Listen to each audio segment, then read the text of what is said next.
Computer বন্ধু চ্যানেলে আপনাদের সবাইকেই স্বাগত। আজ মাইক্রোসফট এক্সেলের দ্বিতীয় ক্লাস। দ্বিতীয় ক্লাসে আমি আপনাদের দেখাবো একটি স্টুডেন্ট মার্কশিট কি করে বানাতে হয়। ঠিক আছে? তো স্ক্রিনে যে মার্কশিটটা দেখতে পাচ্ছেন সেই মার্কশিটটা কিন্তু আজকে আমি পুরো টোটালি করে দেখাবো। তাহলে আপনারা পুরো মার্কশিট কিন্তু এই ভিডিওটা দেখার পর কিন্তু নিজেরাই আপনারা যে কোনো ধরনের মার্কশিট কিন্তু বানাতে পারবেন। একদম টোটাল মার্কস থেকে শুরু করে, পার্সেন্টেজ থেকে শুরু করে, গ্রেড থেকে শুরু করে আপনারা কিন্তু প্রতিটাই পারবেন করতে স্টেপ। ওকে, তো চলুন আমি কি করে মার্কশিটটা বানিয়েছি আপনাদের পুরোপুরি প্রথম থেকে দেখাই। তো আপনারা প্লিজ ভিডিওটি স্কিপ করবেন না, ঠিক আছে? আপনারা প্রথম থেকে ভিডিওটিকে দেখুন। ওকে, আচ্ছা, তো আমি দ্বিতীয় শিটে করছি। হ্যাঁ, শিট টুতে চলে আসলাম।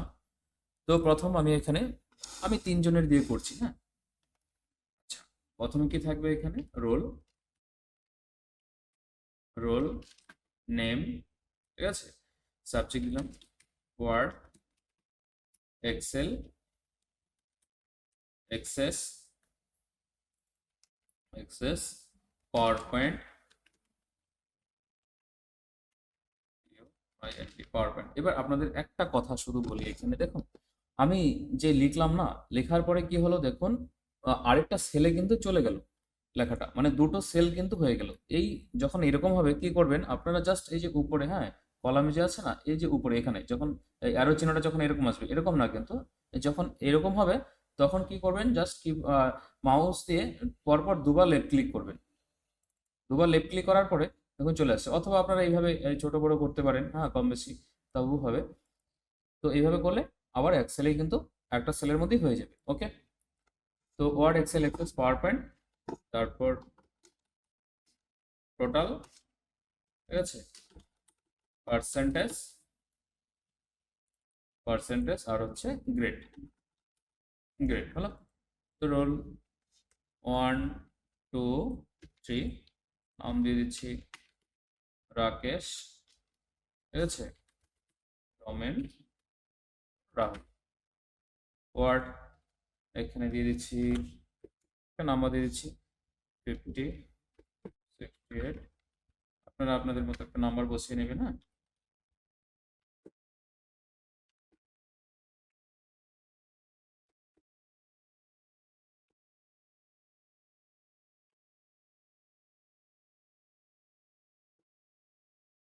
হলো। তো এবার আমাদের ডেটা হলো লেখা। এবার কি করব আমরা, একদম এই যে রো, হ্যাঁ, এই একটা রো উপর থেকে আমরা কি করব, এইভাবে এটাকে সিলেক্ট করে জাস্ট এতটুকু আমরা এটাকে ড্র্যাগ করব, ঠিক আছে। করার পর কি করব, প্রথম আমরা এটাকে বর্ডার দেবো এতটুকু আমাদের। এত আমি এখান থেকে এতটুকু দিতে পারি, কিন্তু না, আমি আরেকটা রো কেন নিচ্ছি, কারণ এখানে আমার টেবিলের যে নামটা আছে, মার্ক স্টেটমেন্ট যে লিখবো, হ্যাঁ, তার জন্য এটা নিচ্ছি। তো এতটুকু পুরোটাকে সিলেক্ট করে কি করতে হবে, বর্ডার দিতে হবে। বর্ডার কোথায় পাবো আমরা? হোম ট্যাবের মধ্যেই বর্ডার পাবো। হোম ট্যাবের মধ্যে এখানে দেখুন এই যে ফন্ট গ্রুপ যে আছে, হ্যাঁ, ফন্ট গ্রুপ, তার এখানেই আছে পাশে, এখানে দেখবেন বর্ডার পাবেন। হ্যাঁ, এই এরকম সিম্বলটা থাকবে। এখানে ক্লিক করার পরে এই যে অল বর্ডার, ওকে, এই অল বর্ডারে ক্লিক করার পরে আমাদের কিন্তু পুরো মার্কশিটটা কিন্তু বর্ডারে পরিণত হয়ে যাবে। ওকে, এবার কি করব আমরা, প্রথম যে রোটা আছে না, এই প্রথম রো, এই প্রথম রোতে আমরা কি করব, এই প্রথম রোটাকে আমরা মার্জ করে দেব। কিরকম? পুরোটাকে, প্রথম রোটাকে সিলেক্ট করে এই যে এখানে আমরা কি করব, এখানে এই যে মার্জ যে আছে, এই মার্জ আমরা ক্লিক করে দেবো, এই মার্জেন সেন্টার করে দেবো, এই মার্জেন সেন্টার। ওকে, মার্জেন সেন্টার করার পরে আমরা এখানে লিখে দিলাম মার্ক স্টেটমেন্ট। হ্যাঁ, মার্ক, STATEM, মার্ক স্টেটমেন্ট। ওকে, ব্যাস। এবার কি করব আমরা, যখন এক্সেলে যখন কাজ করব না, তখন আমরা কিন্তু অবশ্যই আমরা কালার ইউজ করব, ঠিক আছে। আমরা হাইলাইট কালার কিন্তু দিব, তাহলে কি টেবিলটা দেখতেও ভালো লাগে, তাই না? আমরা কিন্তু একটা কালার কিন্তু আমরা ইউজ করব। ওকে, তো এবার আমরা কি, আমাদের কি হলো, আমাদের কিন্তু ডেটা কমপ্লিট হলো। এবার আমাদের বের করতে হবে টোটাল, পার্সেন্টেজ আর হচ্ছে গ্রেড। ওকে, আচ্ছা, ভালো করে দেখবেন। হ্যাঁ, টোটাল, এই যে টোটাল, আমরা অনেকভাবে টোটাল বের করা যায়। আমি আপনাদেরকে দুটো প্রসেস দেখাচ্ছি কি করে টোটাল বের করতে হয়। দেখুন, প্রথম কি করবেন, ইকুয়াল দিবেন। ওকে, ইকুয়াল দেওয়ার পর লিখতে হবে সাম, SUM, সাম। ওকে, সাম লেখার পর কিবোর্ড থেকে শিফট প্রেস করে আপনারা ফার্স্ট ব্র্যাকেট দিবেন, মানে হচ্ছে 9। হ্যাঁ, উপরে যে 9 আছে দেখবেন, শিফট প্রেস করে এই ফার্স্ট ব্র্যাকেট দিলাম। দেওয়ার পর কি করব আমরা, আমরা চাচ্ছি কি, এই যে Word, Excel, Access, PowerPoint, এই 4টা নাম্বারকে আমরা যোগ করতে চাচ্ছি। তো এই যে 4টা যে নাম্বার আছে, এই 4টা নাম্বারকে কি করবেন আপনারা, এইভাবে সিলেক্ট করবেন। ওকে, সিলেক্ট করার পর আবার যে ফার্স্ট ব্র্যাকেটটা ক্লোজ করতে হবে, ওপেন করেছিলাম আমরা, ক্লোজ করবো, যে ক্লোজ। এবার কি করব, কিবোর্ড থেকে এন্টার প্রেস করব। কিবোর্ড থেকে এন্টার প্রেস করলে কিন্তু আমরা এই টোটাল কিন্তু পেয়ে যাব। এটা হচ্ছে একটা। আচ্ছা, আর কি আছে দেখি, আরেকটা দেখাই। জাস্ট এবার আমরা কি করব, এখানে জাস্ট একবার ক্লিক করব, এই টোটাল সেলের মধ্যে একবার শুধু ক্লিক করব। ক্লিক করার পর এই যে হোম ট্যাবের মধ্যেই থাকবে, হোম মেনুতেই থাকবে, একদম ডান দিকে এখানে আসবেন। দেখুন এখানে অটো সাম লেখা আছে না, এই অটো সাম, এই অটো সামে যদি ক্লিক করা হয় তবু কিন্তু টোটালটা চলে আসবে। অটো সামে ক্লিক করে জাস্ট এন্টার, বাস হয়ে গেল। কি করলাম আরেকবার দেখাই। প্রথম আমরা কি করব, জাস্ট এখানে একবার ক্লিক করব, ক্লিক করার পর অটো সামে ক্লিক করব, ক্লিক করার পর এন্টার করে দেব, তবু কিন্তু আমাদের এই টোটালটা কিন্তু চলে আসবে। ওকে, আচ্ছা, আপাতত দুটোই থাক, না হলে পরে ভুলিয়ে যাবে। তো এবার দেখুন এক্সেলে কি হয়, এক্সেলে যখন আমরা জাস্ট একজনের যদি আমরা বের করি, হ্যাঁ, বাকি কিন্তু অটোমেটিক এমনিতেই চলে আসবে। কি করে দেখুন, আমি কিন্তু নিচে এই দুটোকে করলাম না, কি করে করব, তো এই দুটো করার জন্য যেটা বের হলো টোটাল, জাস্ট একবার ক্লিক করব। ক্লিক করার পর একদম কর্নারে দেখবেন এখানে কি আছে, এই যে এখানে আমাদের ড্র্যাগ করতে হবে একটু, কিভাবে, এই যে জাস্ট এখানে এই চিহ্নটা, এই অ্যারো চিহ্নটা যখন চেঞ্জ হবে, হ্যাঁ, এটা না, এই যখন এটা, এই যে ড্র্যাগ প্লাসটা যখন হবে, মাউস থেকে লেফট ক্লিক করতে হবে, লেফট ক্লিক করে জাস্ট একটু নিচের দিকে ড্র্যাগ করে দেবেন, চলে আসবে। এবার যাদের এটা প্রবলেম হয় যে না এটা করতে পারছি না, ড্র্যাগ করতে অসুবিধা হচ্ছে, আমি আরেকটা দেখাচ্ছি। জাস্ট এখানে ক্লিক করে যখনই এই সিম্বলটা যখন এরকম হবে, ড্র্যাগ প্লাসটা যখন হবে, কালো রঙের প্লাসটা হবে, তখন কি করবেন, পরপর দুবার লেফট ক্লিক করবেন, পরপর দুবার লেফট ক্লিক করলে কিন্তু চলে আসবে। আরেকবার দেখাচ্ছি, আরেকটা দেখাচ্ছি, কি করতে হবে, জাস্ট নর্মালি এতটুকু সিলেক্ট করবেন, বাস আপনার যতটুকু দরকার এতটুকু সিলেক্ট করবেন। সিলেক্ট করার পরে কিবোর্ড থেকে প্রেস করতে হবে, হ্যাঁ, কিবোর্ড থেকে কি প্রেস করতে হবে, কিবোর্ড থেকে প্রেস করতে হবে কন্ট্রোল চেপে, কন্ট্রোল চেপে ডি প্রেস করতে হবে, ব্যাস চলে আসলো। এভাবে করতে পারেন, আপনাদের যেটা ভালো লাগে। ওকে, আচ্ছা, এবার কি আছে, পার্সেন্টেজটা কিভাবে করব, ইকুয়াল, ইকুয়াল দিয়ে আমরা টোটালে ক্লিক করব। কি করলাম, ইকুয়াল দিলাম, ইকুয়াল দিয়ে টোটালে ক্লিক করলাম। এবার ইনটু, কিবোর্ড থেকে ইনটু প্রেস করবেন, এই যে ইনটু প্রেস করার পরে কি করবেন, 100, 100 দেওয়ার পরে ডিভাইডেড, ফুল মার্কস, আমাদের 4টা সাবজেক্ট এখানে, Word, Excel, Access, PowerPoint, তো এখানে ফুল মার্কস হচ্ছে আমাদের 400, দিয়ে এন্টার করতে হবে। তাহলে কি হয়ে যাবে, আমাদের পুরো পার্সেন্টেজটা কিন্তু বের হয়ে যাবে। আমি পার্সেন্টেজটা আরেকবার দেখাচ্ছি। কি করব, ইকুয়াল দেওয়ার পরে টোটালে ক্লিক করব, ইনটু 100 ডিভাইডেড 400, মানে ফুল মার্কস দিতে হবে এখানে, হ্যাঁ, ব্যাস হয়ে গেল।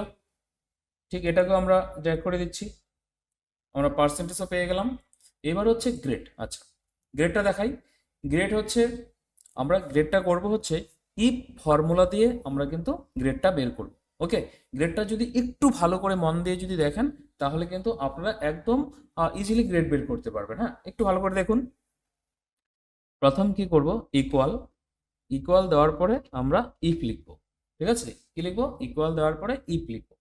ইফ লেখার পর আমরা ফার্স্ট ব্র্যাকেট দিব। ফার্স্ট ব্র্যাকেট দেওয়ার পর এখানে আমরা কি করব, এই পার্সেন্টেজ থেকে কিন্তু গ্রেডটা বের করব। হ্যাঁ, তো ইকুয়াল ইফ ফার্স্ট ব্র্যাকেট দেওয়ার পর কি করব, আমরা এই পার্সেন্টেজে ক্লিক করব। কি আসলো, M8, মানে হচ্ছে সেলের সেলটা হচ্ছে M8 সেল। হ্যাঁ, এবার কি করব, আমরা সেলে ক্লিক করার পর, এই পার্সেন্টেজ সেলে ক্লিক করার পর আমরা গ্রেটার দেন দেব। এই গ্রেটার দেন দেওয়ার পরে ইকুয়াল দেব, দিয়ে এখানে লিখবো হচ্ছে 90, 90 কমা। এবার হচ্ছে আমরা গ্রেড দিব, গ্রেডটা ইনভার্টেড কমার মধ্যে রাখবো। কি দিলাম এখানে, double A, inverted comma close, আবার কমা। মানে কি হলো, এখানে যদি এইখানে এই ইফ মানে তো যদি, আর এখানে কমাটা এখানে তবে বোঝায়, যদি তবে, যদি M8 সেলের মধ্যে, মানে এই পার্সেন্টেজ সেলের মধ্যে যদি পার্সেন্টেজ যদি 90 কিংবা তার বেশি, বেশি বলতে 100, এখানে গেটার ইকুয়াল দেওয়া হয়েছে না, মানে হচ্ছে 90 থেকে কিন্তু, হ্যাঁ। আর যদি এখানে আমি ইকুয়ালটা না দিতাম তাহলে কিন্তু 90 হতো না, মানে 90-র পরে থেকে হতো, মানে 91 থেকে আসতো। কিন্তু যেহেতু এখানে ইকুয়ালটা দিয়েছি, তার জন্য এখানে 90-কে কিন্তু ধরবে। তো 90 থেকে 100-এর মধ্যে যদি কারো পার্সেন্টেজ থাকে, তবে এই যে এখানে কমা দিয়েছি, তবে তবে কি হচ্ছে, তার পাশে কিন্তু গ্রেড বসবে কি, ডবল এ। ওকে, আচ্ছা, হলো। এবার দ্বিতীয়টা করি। আবার আবার ইফ, মানে মানে ইফের আগে ইকুয়াল শুধু একবারই দিতে হয়, পরে কিন্তু আর দিতে হবে না। এবার কি, আবার ইফ লেখার পরে আবার ফার্স্ট ব্র্যাকেট, সেম একইভাবে পার্সেন্টেজ সেলে ক্লিক করব, গ্রেটার দেন ইকুয়াল, এবার দিলাম 80, কমা, ইনভার্টেডের মধ্যে দিয়ে দিলাম এ প্লাস। ঠিক আছে, এ প্লাস মানে কি হলো, যারা 90 থেকে 100-এর মধ্যে থাকবে তারা তো ডবল এ পাবে। এবার যারা 80 থেকে 90-র নিচে, ঠিক আছে, মানে 89, 80 থেকে 89-এর মধ্যে যাদের পার্সেন্টেজ থাকবে তারা কিন্তু তাদের পাশে কি বসবে, এ প্লাস। ওকে, আচ্ছা, কমা, আবার ইফ ফার্স্ট ব্র্যাকেট, আবার পার্সেন্টেজ সেলে ক্লিক করব, ক্লিক করার পরে সেম গ্রেটার দেন ইকুয়াল দেওয়ার পরে এবার দিয়ে দিলাম 60। ওকে, কমা দিয়ে দিলাম, 60-তে আমি দিয়ে দিচ্ছি হচ্ছে এ।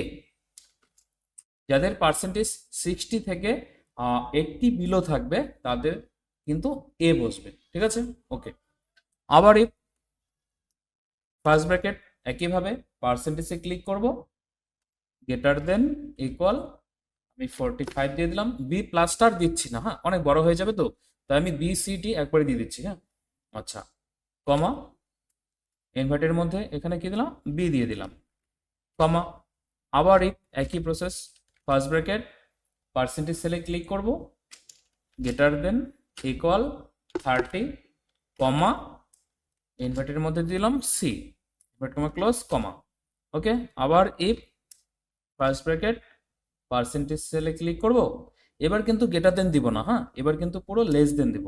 কারণ হচ্ছে এবার হচ্ছে 30-এর কম পেলে যারা 30 পাবে তারা তো সি পাবে। এবার আমি এখানে লেস দেন 30 দিলাম, এখানে কিন্তু ইকুয়ালটা দিলাম না। এবার ইকুয়াল দিলে কিন্তু 30-তে ডি দিয়ে দিবে, কিন্তু আমি 30-তে এখানে সি দিয়েছি, তো এখানে আর ইকুয়ালটা দিচ্ছি না।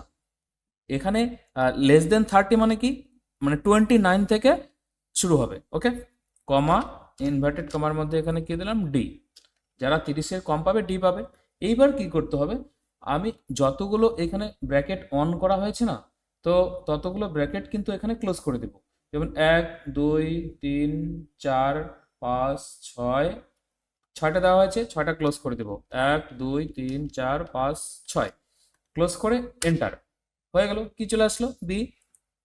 এবার এটাকে আমরা ড্র্যাগ করে দেবো, মানে যতই থাকুক না কেন, 1 লাখও যদি স্টুডেন্ট থাকে তবু কিন্তু জাস্ট আমরা একজনেরই বের করব, বাকি সব এইভাবে অটোমেটিক চলে আসবে। এবার আমরা কি করবো, পুরো টেবিলটাকে একটা সিলেক্ট করে নিই, কারণ আমাদের এই নাম্বার ডেটাগুলো একদম সাইডে হয়ে আছে। সিলেক্ট করে সেন্টার করে দিই, ব্যাস, জুম করে দিই। এই হলো আমাদের পুরো টোটাল একটা কিন্তু মার্কশিট কিন্তু রেডি হলো। ওকে, তো এই ভিডিওটা যদি আপনারা একটু ভালো করে মন দিয়ে যদি দেখেন, তাহলে কিন্তু আপনারা মার্কশিট কিন্তু তৈরি করতে পারবেন। ওকে, তাহলে আমাদের এবার আমরা কি করব, এবার হচ্ছে এই যে মানে টেবিলটা যে আমরা তৈরি করলাম, হ্যাঁ, একটা স্টুডেন্ট মার্কশিট যে একটা তৈরি হলো মার্কশিট, এবার এটাকে আমরা সেভ করব। কারণ আমাদের তৈরি করলে তো শুধু হবে না, আমাদের এটাকে সেভ করতে হবে, হ্যাঁ। তো চলুন আমি কিভাবে সেভ করব সেটা দেখাচ্ছি।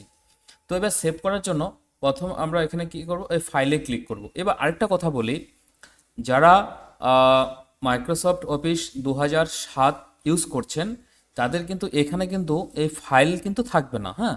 তাদের এখানে কি থাকবে, তাদের এখানে থাকবে অফিস লেখা থাকবে, হ্যাঁ, কি লেখা থাকবে, অফিস। মানে 2007-এর পর থেকে কিন্তু অফিসটা বাদ দিয়ে এখানে ফাইল হয়েছে।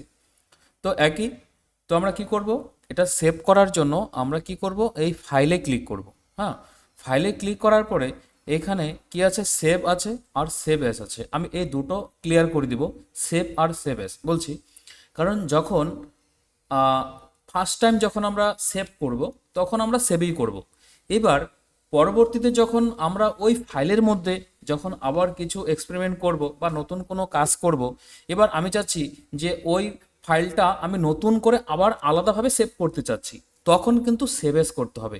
আর তখন যদি সেভ করে দেই তাহলে কিন্তু আগের ফাইলের মধ্যেই সেভ হয়ে যাবে। বোঝা গেল? তো ফার্স্ট টাইম আমরা যখন সেভ দিব সেভ, আর যখন দ্বিতীয়বার যদি আলাদাভাবে সেভ করতে চাই তখন কিন্তু সেভ অ্যাজ করতে হবে। ওকে, তো আমি এটা সেভ করছি, দেখাচ্ছি। এই যে সেভে ক্লিক করলাম। হ্যাঁ, তো এটা যেহেতু আমার আগে সেভ করা ছিল তাই সেভ হয়ে গেছে। এবার আমি এটাকে সেভ অ্যাজ করে দেখাবো। আমি নতুনভাবে সেভ করতে যাচ্ছি এটা। আমি আবার ফাইলে ক্লিক করব, সেভ অ্যাজে ক্লিক করব, তাহলে আমাকে নতুনভাবে আবার সেভ করতে দিবে। এবার আমি কোথায়, আমি এখানে সিলেক্ট করলাম দিস পিসি, বা আপনাদের এখানে ডেস্কটপ থাকবে, ডেস্কটপ সিলেক্ট করবেন যাদের আগের ভার্সনগুলো আছে। তো আমি এখানে কি করলাম দেখুন, দিস পিসি সিলেক্ট করলাম। এবার দিস পিসি যখন সিলেক্ট করব তখন এখানে আমাকে এই বাদিকে দেখাবে আমি ফাইলটা কোথায় সেভ করতে চাচ্ছি। আমি ডেস্কটপে সেভ করব, নাকি ডকুমেন্টে সেভ করব, নাকি কোনো ড্রাইভে সেভ করব, বা কোনো ড্রাইভে এখানে নিজের ফোল্ডার নাম দিয়ে আমি সেভ করতে পারি। ঠিক আছে, তো আমি যেখানে খুশি আমি কিন্তু সেখানেই আমি সেভ করতে পারবো। তো এখানে আমি ডেস্কটপ সিলেক্ট করে দিলাম, এই ডেস্কটপ ক্লিক করলাম। ক্লিক করার পরে এখানে আমি লিখে দিলাম যে মাই সেকেন্ড ক্লাস। ওকে, আপনারা আপনাদের মতো নাম দিয়ে সেভ করবেন, মাই সেকেন্ড ক্লাস দিয়ে আমি সেভ করে দিলাম। ওকে, আচ্ছা, এবার আমি ক্লোজ করে দিই। ক্লোজ করে দেওয়ার পরে একটু দেখে নিই। দেখুন, এটা ছিল আমার প্রথম, হ্যাঁ এটা প্রথম, আমি নতুন করে আবার সেভ করলাম, এটা কিন্তু আমার দ্বিতীয়টা সেভ হয়েছে, সেভ অ্যাজ করে যেটা করেছি। ওকে, তো এইভাবে আপনারা কিন্তু সেভ করবেন। ওকে, ঠিক আছে, আজকে এতটুকুই থাকলো। ধন্যবাদ, ভালো থাকবেন।